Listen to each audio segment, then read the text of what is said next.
Bonsoir à vous et bienvenue dans Au Quotidien. La suite avec Hélène Galliana pour m'accompagner ce soir. Toujours là. Mais oui, elle est toujours là, elle a le sourire. Et Alain aussi a le sourire. Bonsoir Alain Moreau. Bonsoir. Notre historien à nous, il est avec nous en ce vendredi soir.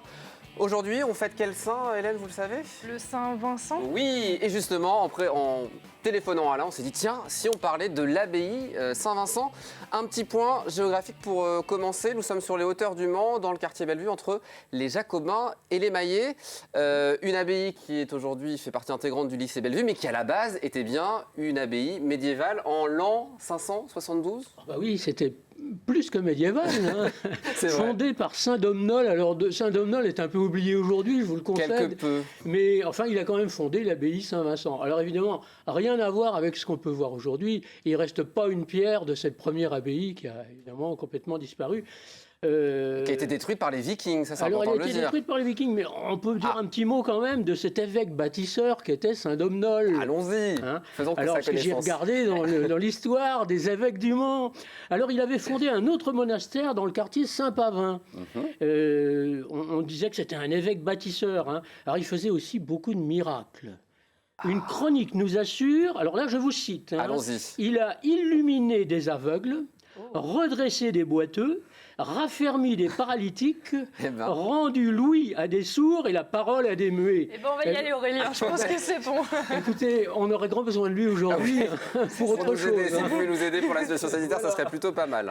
Alors, il a été enterré dans cette abbaye Saint-Vincent. Ah. Mais là, on rejoint ce que vous disiez tout de suite. Il a été déménagé, c'est-à-dire que, parce que le corps des saints était précieux à l'époque, hein.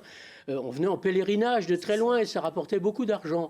Alors, quand les Vikings sont arrivés dans la contrée, on s'est empressé de déménager ces eaux et on les a emmenés à Chaume dans la Brie. Ah, et bien on salue les habitants de Chaume. Je vous prends l'abri.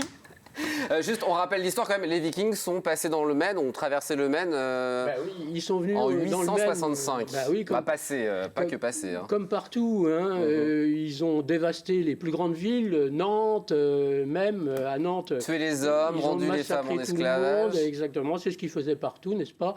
Les belles femmes, ils les emmenaient en esclaves. C'est ce que voilà. tu m'avais expliqué.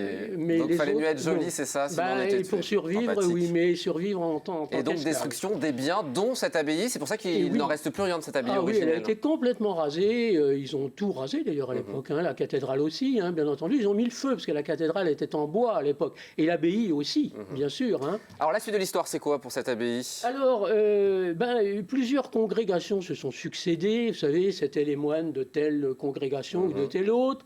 Et puis arrive en 1501 la congrégation de Chezal-Benoît.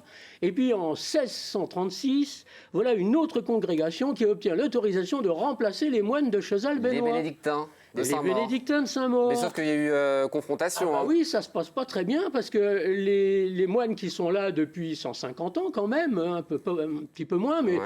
ils veulent pas s'en aller. Alors qu'est-ce qu'ils font? Ils ferment toutes les portes et ils refusent. Alors ils sont soutenus par une partie de la municipalité, des échevins du Mans. Je dirais le policier en charge À de la l'époque. police au Mans à l'époque arrive avec ses quelques exempts et puis il se rend compte que ça va être un conflit il- terrible. Alors il renonce et ça va durer 4 ans. Pendant 4 ans, les nouveaux moines essaient de rentrer dans leur abbaye et ils ne peuvent pas. Les anciens se cramponnent. Quand même, au bout de 4 ans, la force publique aura raison et ils vont rentrer, mais pas sans bagarre et sans échange d'orion à nouveau. Hein. Alors en 1636, l'abbaye va vers sa plus grande prospérité. Alors c'est reconstruit, l'abbaye est reconstruite à cette Alors, époque-là. pas tout de suite. Pas Pas tout tout de de suite. suite. D'abord, les moines vont arriver de plus en plus nombreux. Et puis, on va effectivement commencer la reconstruction de l'abbaye. À peu près. Alors, elle est reconstruite à partir de 1690. Ah oui, donc un petit peu plus tard. Oui, mais à partir de 1695, vous savez ce qui se passe? Tout va mal en France. Ce sont les guerres de Louis XIV. Tout est très compliqué, tout est très difficile et les travaux s'arrêtent au bout de 5 ans. Puis ils vont reprendre en 1725 quand ça va mieux, quand la situation est plus florissante, et ils vont se poursuivre jusqu'en 1758. Alors, et là, on a l'abbaye à peu près Voilà ce que je telle voulais qu'on dire. peut la voir aujourd'hui. Donc les images qu'on voit là aujourd'hui, ça date de cette époque-là. Absolument. Voilà. Il manquait un bâtiment hein, qui a été construit beaucoup plus tard, mais sinon, tel que vous voyez cette magnifique abbaye, ignorer des Manceaux, il faut bien le dire. C'est vrai.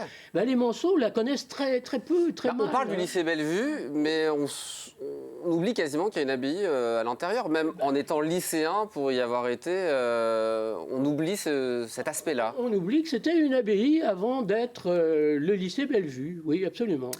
L'histoire littéraire de la France, qu'est-ce que c'est? Tu voulais en parler ce soir, car c'est en lien évidemment avec cette abbaye. Oui, alors, je ne suis pas certain qu'on va avoir bien le temps. Cette histoire littéraire de la France, c'est un moine de l'abbaye Saint-Vincent qui a eu l'idée de la commencer. Alors imaginez cette histoire littéraire, ils ont fait 8 volumes au Mans, 8 volumes de 700 pages chacun. Et imaginez qu'aujourd'hui encore, cette histoire se poursuit, se continue. Alors, sous l'égide de l'Académie des inscriptions et des belles-lettres, qui continue donc, on en est à 42 tomes et on est rendu encore qu'au Moyen-Âge. Alors, ce que tu es en train de nous dire, c'est que ça a démarré à l'abbaye Saint-Vincent. À l'abbaye Saint-Vincent. Puis, à la mort du moine qui avait eu cette idée, ça a déménagé à Paris. Ils ont continué à Paris. On a ce prénom à ce moine? Oui, on a même son nom. Oui, absolument. C'était Don Rivet. On lui rend hommage ce soir. Oui, Don Rivet, l'instigateur du projet, de ce grand projet qui continue toujours 2 siècles après. Et nous, on va continuer l'histoire dans 2 semaines, le 5 février prochain, pour connaître l'histoire contemporaine de l'abbaye Saint-Vincent. À partir de la Révolution, où là encore, il va se passer beaucoup de choses. Donc il faudra être avec nous le vendredi 5 février prochain à partir de 18h45. Ça, c'est du teasing, comme on dit. Je serai là, je reviens. Et Hélène sera avec nous. Un point avant de se quitter sur le programme qui vous attend ce week-end. Et ce soir, dans un instant, le documentaire Génération Matra. Toi qui es fan d'automobile, tu vas regarder ça, Alain. Voilà, un documentaire qui vous propose de revivre l'épopée Matra et de ses voitures de série. L'histoire d'une passion, d'un coup de génie, d'un entrepreneur parti de quasiment rien qui a eu une bonne dose d'audace, donc à ne pas rater. Et puis demain, samedi à 11h et dimanche à 13h, vous pourrez revivre la cérémonie de vœux de la nouvelle commune du Luth qui s'est déroulée mardi dernier à l'espace Ronsard de la ville avec les moyens techniques de notre belle télévision locale. Merci beaucoup d'avoir été avec nous. Très bon week-end à vous. Profitez-en bien. Prenez soin de vous et on se donne nous rendez-vous dès lundi 18h30 pour une toute nouvelle quotidienne. Ciao.